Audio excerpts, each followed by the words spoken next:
Hello everyone, Ogre27 Kane here today with a review of Risen for the Nintendo Switch.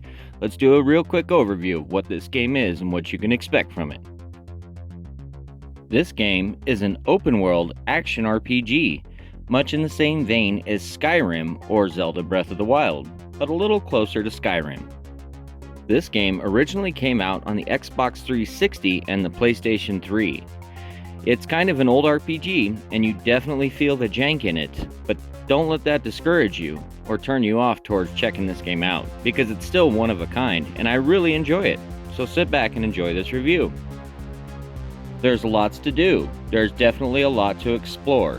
The game also has a crafting system and a leveling up system, and all kinds of other cool little things, menus and maps to get you lost. It is definitely an RPG through and through, and you'll feel that a lot in the combat.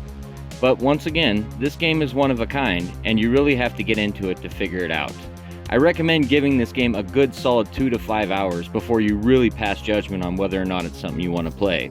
There's a lot of mechanics that you have to learn, and the combat is not really just explained to you, you have to kind of figure it out. This is one of those properties that THQ Nordic Embracer Group bought that we didn't know anything about, and we got really lucky because here it is. So let's talk about some details. First up, let's hit the story. The story sees you at the beginning on board a ship with a girl. All you know is that there's some crazy magical battle going on in front of you, and then the ship wrecks, and then you wake up on an island. You and this girl wind up being the only survivors that you know of on the ship. It's your goal at this point to go find some sort of semblance of life for humanity and figure out if you can survive.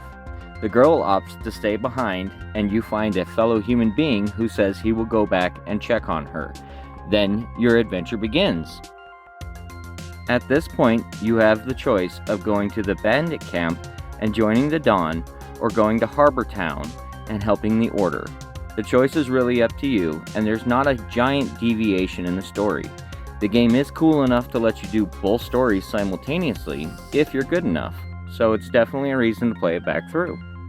The rest of the general story from here on out is you trying to figure out what's going on the island, and there is definitely something going on. All I'll say is that it involves some creatures called Saurians, which are basically lizard men, and an ancient technology. From that point on, the rest of the story gets pretty good. Ultimately, choosing one side or the other only locks you out of a few quests, so don't worry too much, it's still worth the journey. Not a deep story, but it does its job well. Next up, let's talk about the general gameplay loop and how everything fits together. The game basically just drops you off in an open world and tries to let you explore. Generally, this works well in games like Skyrim and Elder Scrolls games, but in this game, it's kind of a harsh beginning. The mechanics are a little slow and not well explained. It almost reminds me of, and I hate to use this reference, but Dark Souls. It wants you to learn how to play by its rules. If you figure this out and do manage to get to the first town, then you'll be a lot happier. Everything after that kind of flows together. All of the loop that it wants you to go in, yes, looting dungeons, coming back, finding main areas, is the same you would find in any open world game, but that loop is definitely driven by what you can find as far as quests. Although the quests seem insignificant, a lot of those quests lock a lot of things that you need to get out of areas. When you first get to Harbor Town, it doesn't really tell you you're stuck, and it takes you a good 4 or 5 hours to figure out what quests to do to get out of Harbor Town. This is definitely a game for the patient and those that are willing to look for things. If you don't like being in one area for a long period of time, this may not be the game for you. It's certainly not as open-ended as a game like Skyrim. That being said though, the game is just as addictive with its loop. Alright, we got combat now. This is definitely going to be a divisive subject for a lot of people. You have some melee options with an axe and a sword and a staff. You also have magic options, and you have ranged options with a bow and a crossbow. I personally never really went the magic route in this game because you can get scrolls to do a lot of that for you. I use a lot of melee, and the melee in this game is generally really slow depending on your weapon. If you need a fast-paced combat, the spears and the swords will do the trick, but if you're patient and figure out the tricks, then the axe is definitely the best weapon in the game. It is a very slow weapon to start the game with, but if you fully upgrade it and you get all the skills for it, it gives you one-handed options, it gives you the ability to use shields, and it allows you to do all the other options you can do with the faster weapons. So, I recommend sticking with the axe and taking your time to get good. Not only that, but the best weapon in the game is an axe.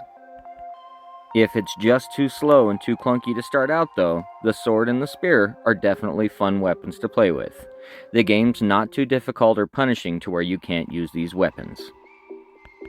Then top it off with a good crossbow and you're good to go. Next up, let's hit the graphics and animations. This game may look a little chunky on the Switch, but trust me, this is a lot better than it was back on the 360. The pop-in in that game was right in front of your face, constantly. One thing I will say about this game is on the Switch, yes, you do notice pop-in, but it has some pretty good draw distance, definitely a lot better.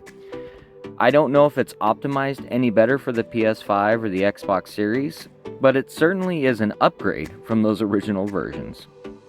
For me, a lot of the nostalgia is seeing these original graphics with not too much done other than 1080 upscaling and a little bit of frame rate enhancement. So if you enjoy that kind of thing, then this is definitely something for you. If you're looking for something that's really beautiful, then maybe you should stick with current gen games.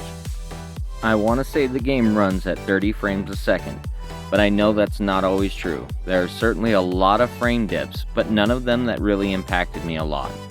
Yes, the combat kinda depends on timing, but never really is the frame rate dependent on that. It usually has something to do with something else silly going on in the world.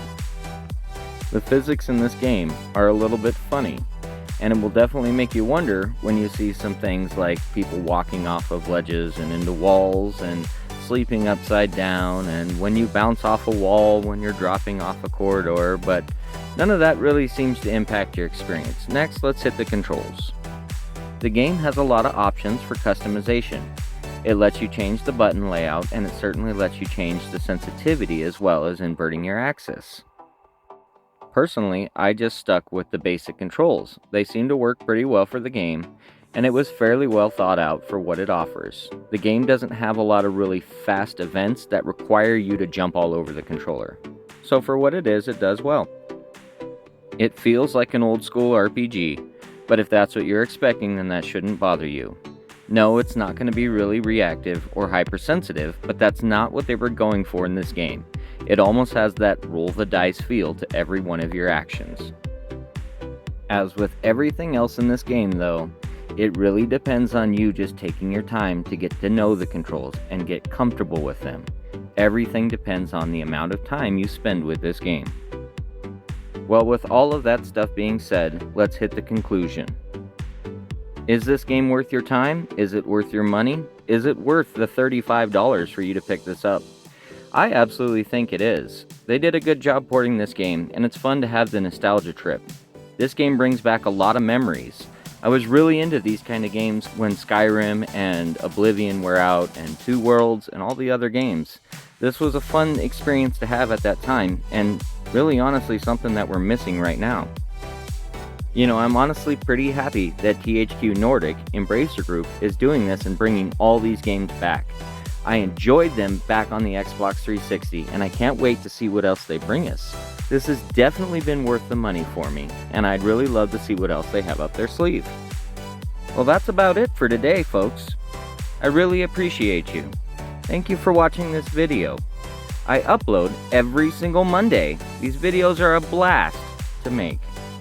Have a great rest of your day, and this is Ogre27Kane signing out.